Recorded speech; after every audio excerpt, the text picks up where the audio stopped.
Welcome to the Siwike podcast, the only podcast that shares the stuff you didn't know you needed to know about jobs, careers, and life. The Siwike podcast, the stuff I wish I knew earlier.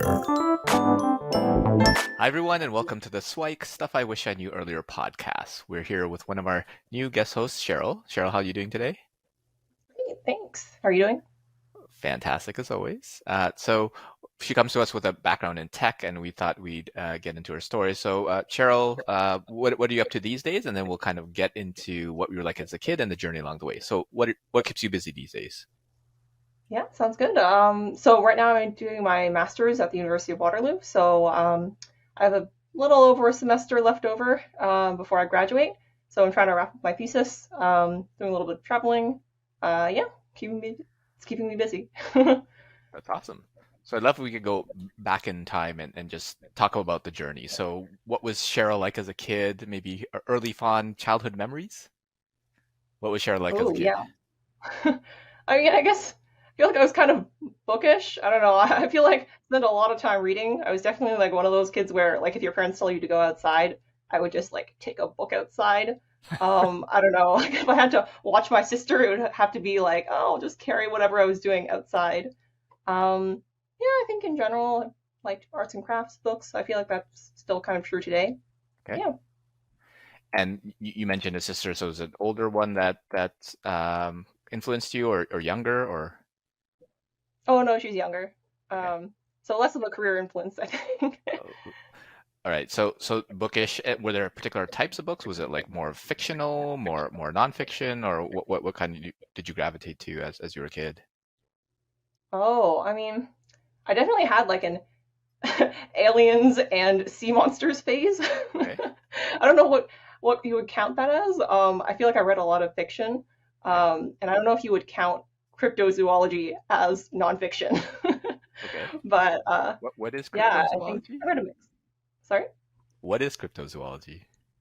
Oh, so it's basically like the study of uh like sea monsters, like sort of Bigfoot, aliens, like Okay. weird, I don't know, urban myth kind of things. Okay. And Kind of random, but obviously you ended up in a career towards on the tech side, right? And I mean, maybe there's a correlation between aliens and sea monsters and that, but what were some of the influence along the way? Was there like an older cousin or someone or parents that kind of pushed you towards tech, or some an inspiration from a book that kind of moved you in that direction?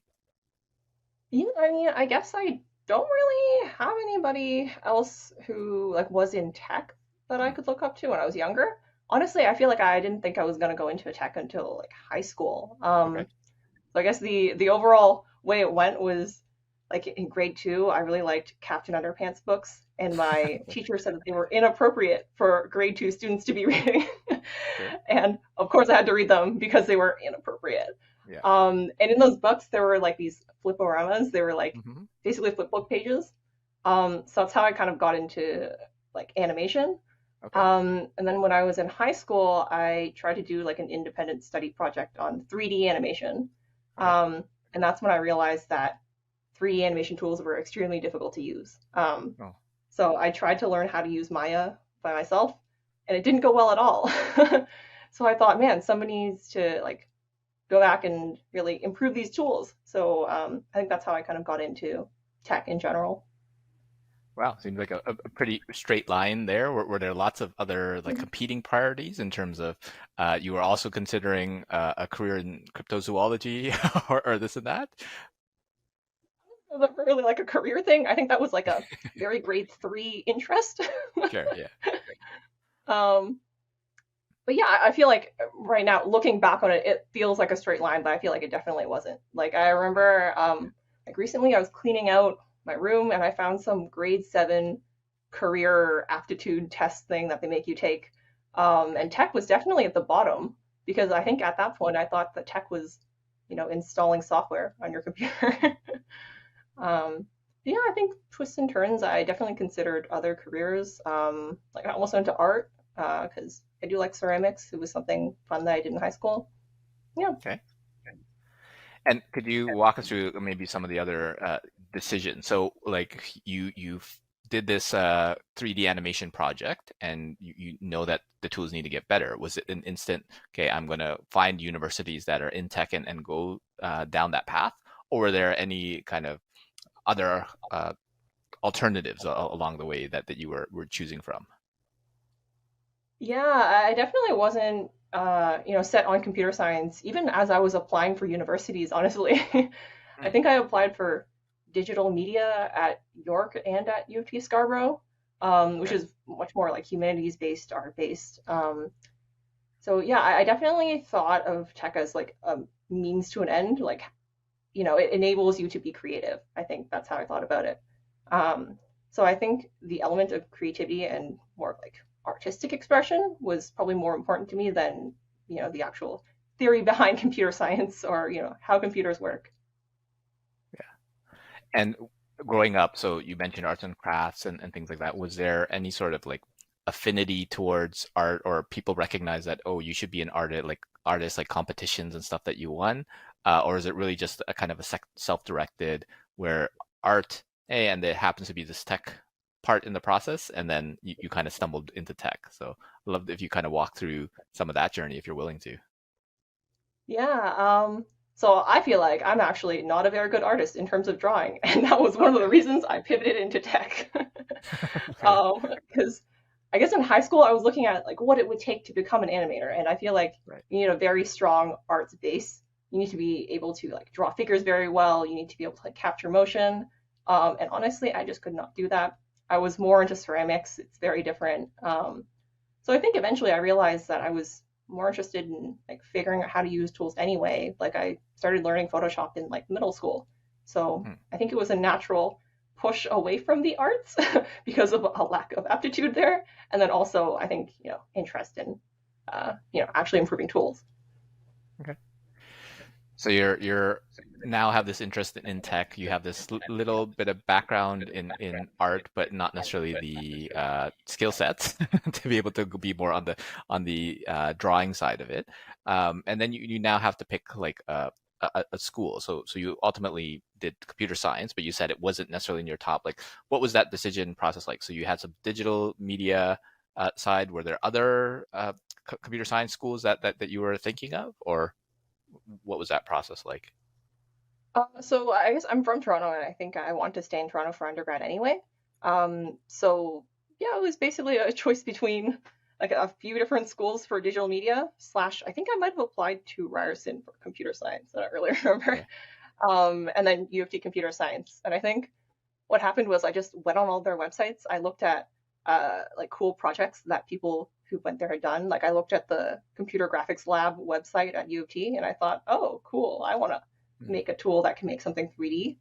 And I just picked it. Maybe I should have thought about it more. It worked out pretty well, but yeah, that's basically how I picked it. And was it pretty much your pick? Were there like parental influences or any other folks that said, "Oh, you shouldn't go into that. You should go to this," or was it pretty much what you said was okay? Yeah, I mean, I feel like I was pretty lucky. I don't think my parents ever pushed me towards any career in particular, honestly. I feel like a lot of the time people say, oh, like, you have to be a doctor or an engineer, or, those are the only choices or something like that.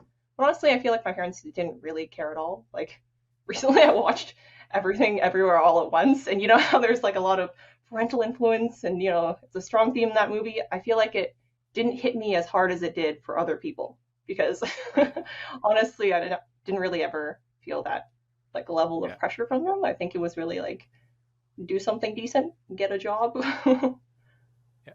Well, I haven't watched it yet, so hopefully no spoiler alerts or anything. But yeah, I totally get what you're saying, because there is a stereotypical Asian, that kind of reference. But it seems like that you had the benefit of folks that were open-minded and kind of let you kind of choose your own path.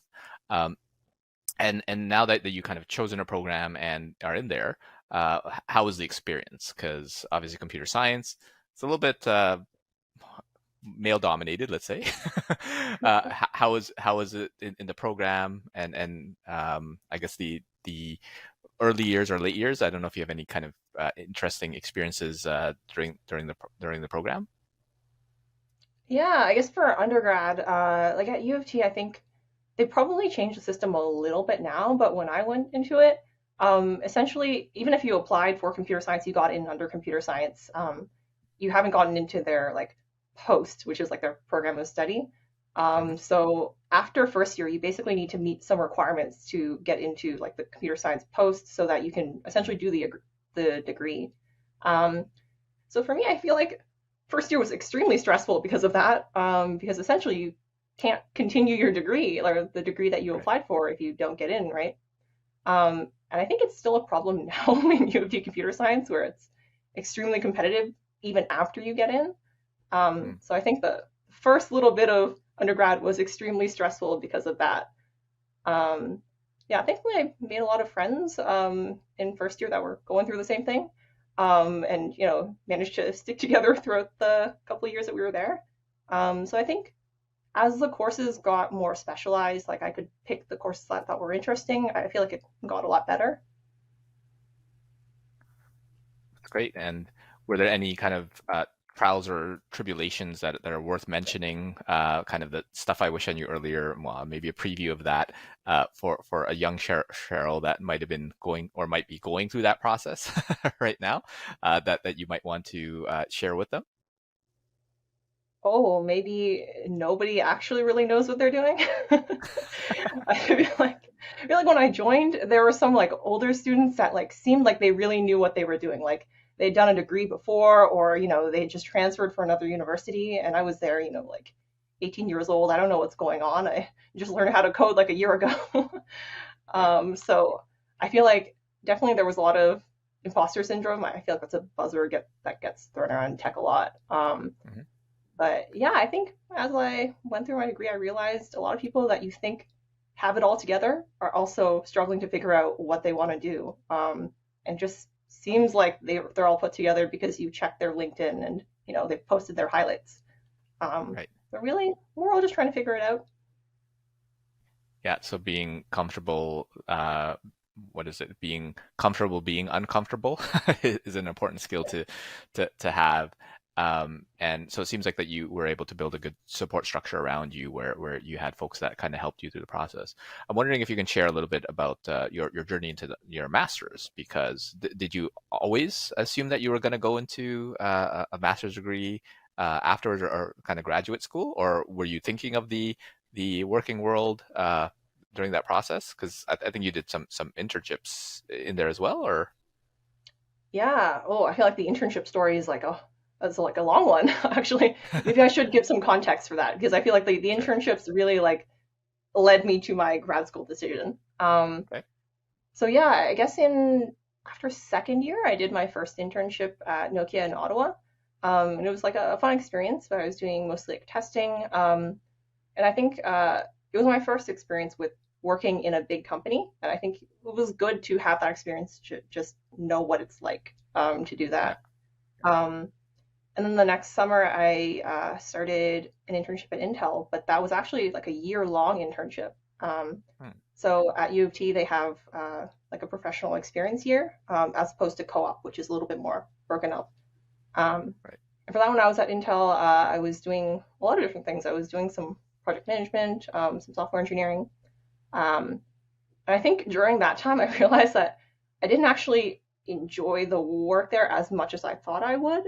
Um, like I feel like I was working with cool people. Like it was still a nice atmosphere overall, but I feel like I was really straying away from what I originally intended to do with my degree.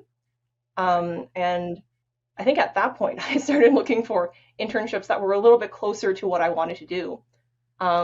And I ended up getting an internship at Autodesk, which was like my dream internship. Um, Hmm. Essentially, what I did was I left that Intel internship a little bit earlier than I should have. It was originally Okay. supposed to be 16 months, and I left after 12. Um, and I did my Autodesk internship instead. And I think that was really like a turning point because that's where I got to know some of the people who were doing human computer interaction research, like at Autodesk. And I finally got to work on that tool that inspired me when I was in high school. Right. So I think it was really great. Like I think it was very, uh, you know, like nice way to wrap up my undergrad, I think, because that was the last internship I did during undergrad. Sounds good. And if you can talk to us a little bit about that decision, because obviously you're supposed to be there for 16 months and you decide to do something different. What was that process like? Because it must have required a little bit of planning because you must have been applying for the Autodesk internship and then to actually make the decision to say, okay, I got to cut it short. Can you describe that process? Yeah, I mean, I really wasn't intending on leaving early. I think Okay. I was kind of casually looking around because I figured, oh, I'm gonna graduate in the next year. I should probably get used to like looking at job postings, in general, right? And then I saw this one job posting that was like a perfect fit for me, essentially. Like all of the skills that were listed were ones that I had experience with. Like everything matched. It was on Maya, which was like my dream team. So I figured, why not apply? Like, even if I don't get it, it would still be a good experience to figure out what the interview process is like for the next year when I'm graduated. Right. Um, so I think it was a little bit unexpected when I got it. Okay. It was very awkward because, like no manager wants to hear that their intern is leaving early, right? But I think there was a little bit of leeway because I guess they usually sign you on for 16 months, knowing that you might leave a few months early for like vacation or if you just want a break. So I just Okay. took that internship instead of a break. Um, but I'm very glad I did that. Sounds good. So that kind of met all your expectations. And then how did the masters come about? Like, was there a natural progression into that, or because you're supposed to continue working, all right? Yeah. Well, okay. So I guess at that internship, I made friends with a lot of people who were at Autodesk Research. Okay. So I kind of had a better idea of what grad school looked like because I feel like, oh no, a master's, it's an extra 2 years after undergrad. You're like taking courses all the time, you're paying for it. Um, but actually, yeah, I found out that if you're doing a research master's, most of the time they're paying you. So it's actually not as big of a burden as I thought it would be. And I also haven't done as many courses as I thought I would do.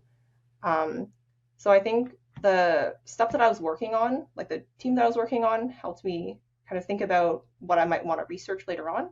And then meeting those people at the office, I think helped me think more about what I might want to do in grad school. Kind of helped me uh, get on the path of considering applying. And what was the application or the selection process like? Was it just the one grad program at Waterloo that you picked, and that was go big or go home type of thing, or did you have a whole bunch of them and because there was a whole bunch of different programs that you were interested? What was that process like for you? Yeah, so I think I kind of decided to go to grad school a little bit later than the average grad school person, I think. So I started Okay. a fourth year research project. I guess September. I talked with my advisor a little bit earlier than that.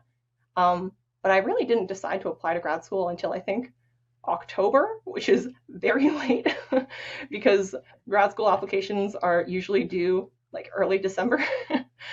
So for me, Okay. I talked with a few different people. I asked my undergrad supervisor if he knew anybody who was doing research in something similar to me. And he suggested my current advisor over here at Waterloo, who does really cool like art/computer science research. So I applied for Waterloo. I think I also applied for U of T, but to be honest, I didn't really want to stay at the same school for both. Um, Right. so yeah, it was really like you Waterloo, maybe U of T. So I think I really did put all my eggs in one basket. Like I reached out to my current advisor ahead of time. I like physically went to Waterloo to ask him questions and like look at the lab before my application was even due, I think. So yeah, I was all in. Sounds good. And did it kind of happen that easily, or were there any bumps along the road? Well, I guess for me, I think it was just a good fit in general after we talked. Like when I talked with my advisor, it seemed like we had good matching interests in terms of research. He was looking for a master's student, and I feel like surprisingly the grad school applications were not as stressful as I thought they would be. I think having my job applications at the same time was more stressful, because I wasn't too sure if I was going to get into that school, right? So I was interviewing for full-time jobs at the same time as grad school applications, and also like fourth year courses. So it was a lot happening at the same time. That's awesome. So you ultimately get into the master's program, and did it meet the expectations? Where was everything exactly as you'd hoped to dream for, based on kind of the prior planning? I feel like my grad school experience has been super unexpected on a lot of levels, I think. Um, so obviously, when I got in, I didn't think that COVID was going to be a thing. So I really thought I was going to be Sure. moving out to Waterloo in a couple months. But also, I think along the way, I've done 3 internships during my master's, which is something that I did not expect at all. Mm. I was expecting to only do research and just look for a job when I graduated. Um, so I think I got comfortable with not knowing what's going to happen during grad school. And for those internships, are they built into your current I mean, the current master's program, or was that something different that you did that most people don't do?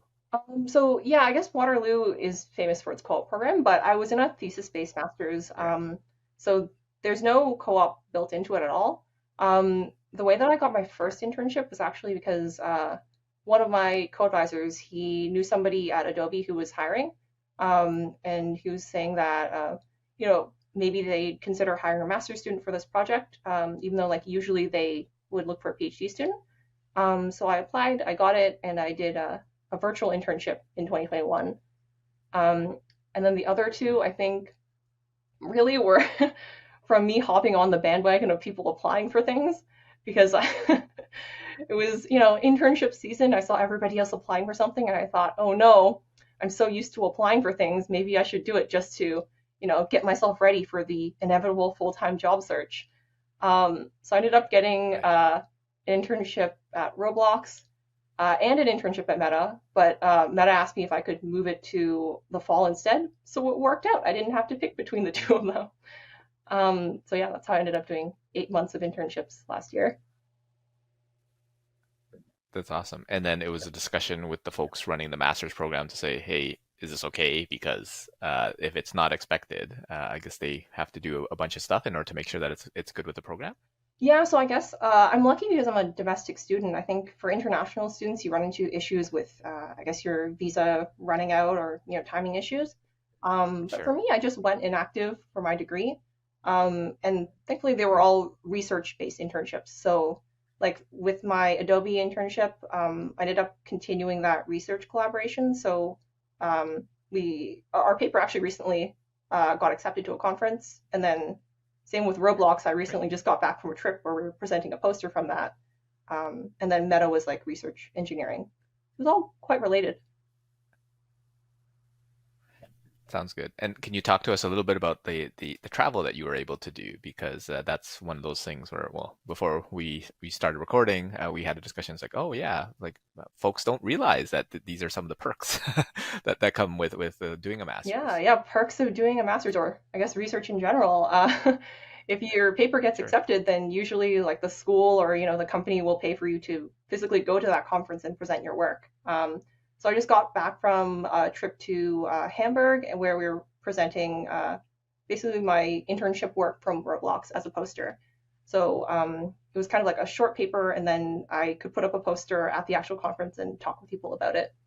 Um, so I think it was a great experience. Honestly, it's something that you don't think about when you're first applying for grad school, right? You don't expect to be able to travel and like do random free trips, right? Yeah. And then obviously that kind of brings us closer to present day. So you have more research to kind of finish off, and then obviously, well, maybe a job or maybe a PhD or whatever the next phase. There's a whole bunch of things to consider. But before we go there, I'd love if you kind of go back and share some of your Swike, the stuff I wish I knew earlier. I know you mentioned a few previously, but if there's kind of two or three that you want to summarize for the young Cheryls that might be kind of evaluating their own prospects, like what is some advice that you'd have for your younger self? Um, I guess maybe people are nicer than you think. I think Okay. when I was younger, I feel like I was always very worried to talk to important people. If I were at Hmm. some event or even talking with a professor, I'd be so nervous because I'd think, oh no, they're judging me. I don't have any publications. I don't know what's going on. Um, I feel like most of the people that I've talked to, even if they're, pioneers of whatever technique or some legend in the field, they're actually very nice and very willing to talk with students who are just starting out, because really they can empathize with you, right? Like they remember what it was like to be kind of confused and in undergrad, and they're really happy to chat. And there's really no need to be that nervous when you're chatting with them.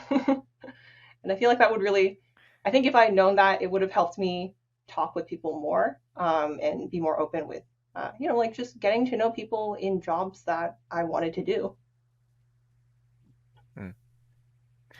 So I'm taking from that one, it's a call to action for folks is to reach out to that person that you think is too important, too legendary, or too whatever, because chances are that they might actually respond. They might not, but there might be a good chance that they're actually nicer than you think. Yeah, really.